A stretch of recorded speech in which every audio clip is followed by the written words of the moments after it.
Hello dear UPSC aspirants, Takshashila IAS അക്കാഡമിയുടെ മറ്റൊരു YouTube വീഡിയോയിലേക്ക് എല്ലാവർക്കും സ്വാഗതം.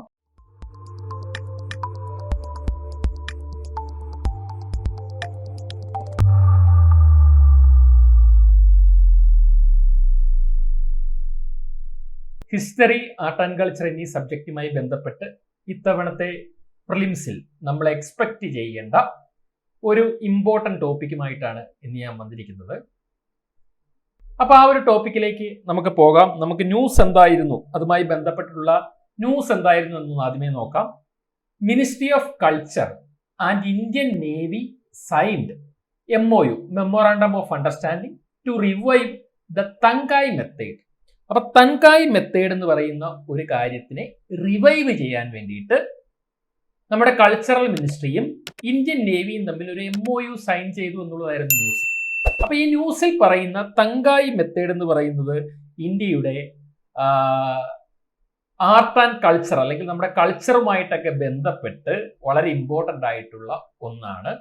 ആക്ച്വലി തങ്കായ് മെത്തേഡ് എന്ന് പറയുന്നത് ഒരു ഷിപ്പ് ബിൽഡിംഗ് ടെക്നിക്കാണ്, അല്ലെ ടെക്നോളജിയാണ്. ഏൻഷ്യൻ ടൈം ഓൺവേർഡ്സ് നമ്മുടെ ഇന്ത്യയുടെ പല ഭാഗങ്ങളിലും നിലനിന്നിരുന്ന ഒരു ഷിപ്പ് ബിൽഡിംഗ് മെത്തേഡാണ് തങ്കായ് മെത്തേഡ് എന്ന് പറയുന്നത്. അപ്പൊ എന്താണ് തങ്കായ് മെത്തേഡ് എന്ന് നമുക്കൊന്ന് നോക്കാം. The Tankai method is an ancient ship building technique that involves stitching wooden planks together to construct ships rather than using nails.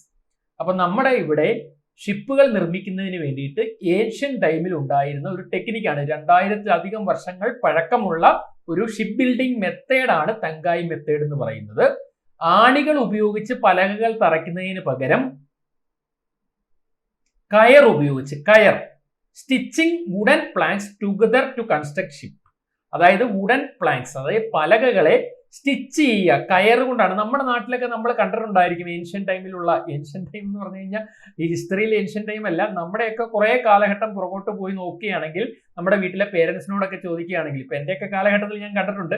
നിങ്ങൾ എത്രത്തോളം അത് ഫെമിലിയർ ആണെന്ന് അറിഞ്ഞുകൂടാ. ഞാൻ കുട്ടനാടിന്റെ പല ഭാഗങ്ങളിലും ഒക്കെ സഞ്ചരിക്കുന്ന സമയത്ത് ഈ പറയുന്ന രീതിയിൽ കയർ ഉപയോഗിച്ചാണ് പലകകളെ ചേർത്ത് കെട്ടിയിട്ടാണ് വള്ളങ്ങൾ പണ്ട് നിർമ്മിച്ചുകൊണ്ടിരുന്നത്. അപ്പൊ ആണി തറച്ച് വള്ളങ്ങൾ ഉണ്ടാക്കുന്നതിന് മുൻപ് ഈ പറയുന്ന പലകകളെ സ്റ്റിച്ച് ചെയ്ത് കയർ ഉപയോഗിച്ച് സ്റ്റിച്ച് ചെയ്ത് കൂട്ടിച്ചേർത്ത് വള്ളങ്ങൾ ഉണ്ടാക്കിയിരുന്ന ഒരു ട്രഡീഷണൽ ഇന്ത്യൻ മെത്തേഡാണ് തങ്കായ് മെത്തേഡ് എന്ന് പറയുന്നത്. 2000 years ago, അന്ന് മുതൽ അല്ലെങ്കിൽ 2000 വർഷങ്ങൾക്ക് മുൻപ് തന്നെ ഇങ്ങനെ ഒരു മെത്തേഡ് ഇവിടെ നിലനിന്നിരുന്നു എന്ന് മനസ്സിലാക്കുക. This craftsmanship has survived for centuries in coastal regions of India, particularly in the construction of small local fishing boats. അപ്പൊ ഞാൻ പറഞ്ഞല്ലോ 2000-ലധികം വർഷങ്ങൾക്ക് മുമ്പ് തന്നെ ഈ ടെക്നിക്ക് ഉപയോഗിച്ചിട്ടാണ് ഇവിടെ ഷിപ്പുകൾ അല്ലെങ്കിൽ വള്ളങ്ങൾ നിർമ്മിച്ചിരുന്നത്, പർട്ടിക്കുലർലി ഫിഷിംഗ് ബോട്ടുകളൊക്കെ നിർമ്മിച്ചിരുന്നത് എന്ന കാര്യം ഒന്ന് ഓർത്തെടുക്കുക. This method offers flexibility and durability to the ships, making them less susceptible to damage from shoals and sand bars. അപ്പൊ ഇന്ന് കാണുന്ന അല്ലെങ്കിൽ ഈ നെയിൽസ് എല്ലാം തറച്ചുണ്ടാക്കുന്ന വള്ളങ്ങളെ അപേക്ഷിച്ചിട്ട് ഡ്യൂറബിളും ഫ്ലെക്സിബിളുമായിട്ടുള്ള വള്ളങ്ങളായിരുന്നു. ഷിപ്പ് ബിൽഡിംഗ് ടെക്നോളജിയാണ് ഈ തങ്കായ് മെത്തേഡിൽ നമുക്ക് കാണുവാനായിട്ട് കഴിയുക. അതായത് ഷോൾസിലോ സാൻഡ് ബാറിലോ ഒക്കെ പോയി തട്ടിയാലും വലിയ കേട് വരാത്ത രീതിയിൽ ഫ്ലെക്സിബിലിറ്റി ഈ പറയുന്ന വള്ളങ്ങൾക്കുണ്ടായിരുന്നു. അപ്പൊ ഷോൾ, സാൻഡ് ബാർ എന്നൊക്കെ പറഞ്ഞ കോമൺ ടേംസ് ആണ്. നമ്മൾ ഓഷ്യാനോഗ്രാഫിയിലും ജിയോമോർഫോളജിയിലും ഒക്കെ യൂസ് ചെയ്യുന്ന ടേംസ് ആണ്. A shoal is the common name for any part of the sea floor that make an obstacle for navigation. ഇതാണ് അതിന് ഒഫീഷ്യലി പറയുക.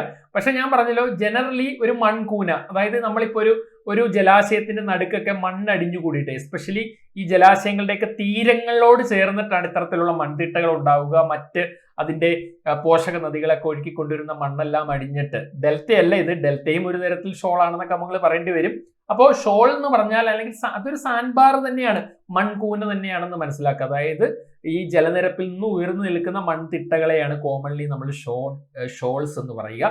അപ്പൊ ഈ ഷോൾസിലോ സാൻഡ് ബാറിലോ തീരങ്ങളിലോ ഒക്കെ പോയിട്ട് ഇടിച്ച് മൺതിട്ടയിലൊക്കെ പോയി ഇടിച്ചാലും ഇത്തരത്തിലുള്ള തങ്കായ് മെത്തേഡിൽ നിർമ്മിക്കുന്ന വള്ളങ്ങൾക്ക് ഈ പറയുന്ന ആണി അടിച്ചൊക്കെ നിർമ്മിച്ചിരിക്കുന്ന വള്ളങ്ങളെക്കാൾ ഫ്ലെക്സിബിലിറ്റിയും ഡ്യൂറബിലിറ്റിയും ഒക്കെ കൂടുതലാണെന്നുള്ളതാണ് ഈ മെത്തേഡിന്റെ ഒരു അഡ്വാൻറ്റേജ് ആയിട്ട് നിങ്ങൾ മനസ്സിലാക്കേണ്ടത്. ഇനി ഇതെങ്ങനെയാണ് ഈ ഒരു നമ്മുടെ ട്രഡീഷണൽ മെത്തേഡിൽ നിന്ന് നമ്മൾ മാറിപ്പോയത് അല്ലെങ്കിൽ അകന്നു പോയതെന്ന് ചോദിച്ചാൽ യൂറോപ്യന്മാരുടെ വരവാണ്. With the arrival of European ships there was a gradual shift in shipbuilding techniques leading to a decline in the practice of the Tankai method. അപ്പോൾ യൂറോപ്യന്മാരുടെ ഷിപ്പുകൾ ഇങ്ങോട്ട് വന്നപ്പോൾ അവരുടെ ടെക്നോളജിയും ടെക്നിക്കുകളും നമ്മുടെ ട്രഡീഷണൽ രീതിയിൽ നിന്ന് വ്യത്യസ്തമായിരുന്നു. അങ്ങനെ അതുകൊണ്ട് തന്നെ ഗ്രാജുവലി നമ്മുടെ ട്രഡീഷണൽ ആയിട്ടുള്ള ഈ തങ്കായ് മെത്തേഡ് ഡിക്ലൈൻ ചെയ്ത് പോവുകയാണ് ഉണ്ടായത് എന്ന കാര്യം ഒന്ന് ഓർത്തെടുക്കാനായിട്ട് ശ്രദ്ധിക്കുക. ഇനി ഇതിന്റെ ഒരു റിവൈവൽ കൊണ്ട്, ഇപ്പൊ ഇത് റിവൈവ് ചെയ്യാനാണ് മിനിസ്ട്രി ഓഫ് കൾച്ചറും ഇന്ത്യൻ നേവിയും തമ്മിൽ MOU സൈൻ ചെയ്തിരിക്കുന്നത്. അപ്പൊ ഇത് എന്തിനാണ് ഇങ്ങനെ ഒരു MOU സൈൻ ചെയ്തെന്ന് ചോദിച്ചാൽ, the revival of the stitched ship building method is vital for preserving India's rich maritime heritage and cultural history. അപ്പൊ ഇന്ത്യയുടെ മാരിടൈം ഹെറിറ്റേജിനെയും കൾച്ചറൽ ഹിസ്റ്ററിയെയും പ്രിസർവ് ചെയ്യുന്നതിന് വേണ്ടിയിട്ടാണ് ഇത്തരത്തിലുള്ള ഒരു റിവൈവലിന് വേണ്ടിയിട്ടുള്ള ഒരു MOU സൈൻ ചെയ്തിരിക്കുന്നത്. And furthermore it aims to promote cultural memories and strengthen ties with Indian Ocean littoral countries. അപ്പൊ ഇത് കൂടാതെ ഇന്ത്യയുടെ റിച്ച് ആയിട്ടുള്ള മാരിടൈം ഹെറിറ്റേജിനെയും കൾച്ചറൽ ഹിസ്റ്ററിയും പ്രിസർവ് ചെയ്യുക എന്നതിനോടൊപ്പം തന്നെ നമ്മുടെ കൾച്ചറൽ മെമ്മറീസിനെ പ്രൊമോട്ട് ചെയ്യാനും, അതുപോലെ തന്നെ ഇന്ത്യയും ഇന്ത്യയുടെ നെയ്ബേഴ്സ് ആയിട്ടുള്ള, ഇവിടെ പറയുന്നു ഇന്ത്യൻ ഓഷൻ ലിറ്ററൽ കൺട്രീസ് എന്ന് പറഞ്ഞു കഴിഞ്ഞാൽ ഇന്ത്യൻ ഓഷനുമായിട്ട് ബൗണ്ടറി അല്ലെങ്കിൽ ഇന്ത്യൻ ഓഷന്റെ തീരത്തുള്ള അല്ലെങ്കിൽ കോസ്റ്റൽ റീജിയൻസ് ഉള്ള കൺട്രീസ്, അതാണ് ഇന്ത്യൻ ഓഷൻ ലിറ്ററൽ കൺട്രീസ് എന്നതുകൊണ്ട് ഉദ്ദേശിക്കുക.